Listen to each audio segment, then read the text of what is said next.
Hola, comment está Casa? Aujourd'hui, je teste un format de vidéo que personne n'a jamais fait à ma connaissance. Je vais vous présenter un film et des anecdotes sur un lookbook inspiré de ces personnages. Je vais commencer par Blanche-Neige et les 7 nains, un film de 1936 par Walt Disney Studios. C'est le premier long métrage d'animation en couleur et sonore. Bon, je vous fais pas le résumé de la petite Blanche-Neige qui est soumise par sa belle-mère et qui part dans les bois et sauvée par 7 petits nains et sauvée par un prince après avoir mangé une pomme. Bref, lors de l'animation, le studio a utilisé des photos et des vidéos de mouvements d'humains et d'animaux pour les aider au dessin. C'est pour cela que tous les détails comptent. Exemple, la couleur terne permet aux spectateurs de ne pas épuiser leurs yeux.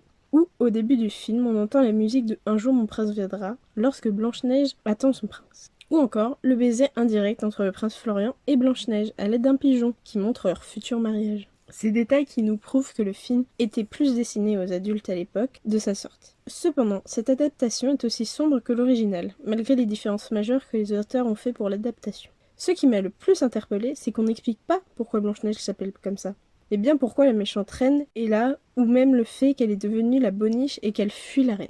En parlant du début du film, on peut voir qu'avant le coup de foudre, Blanche-Neige a peur du prince, et qu'elle a la chansonnette facile. Florian, en plus de la rejoindre dans la chanson, il la rejoint à la fin pour la sauver. Le début du film nous raconte sa fin.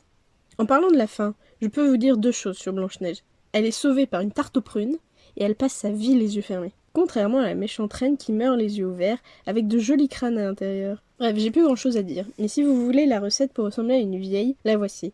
Poudre de momie pour vieillir, noir de nuit pour les haillons, couac de vieille pour la voix, hurlement de défunt pour blanchir, vent de tempête pour attiser la haine, et de la foudre pour activer le tout. Voilà, j'ai fini. J'espère que ça vous a plu et que le concept n'est pas trop bizarre. Sinon, abonnez-vous et aimez la vidéo, enfin, si vous avez envie. Bisous bisous.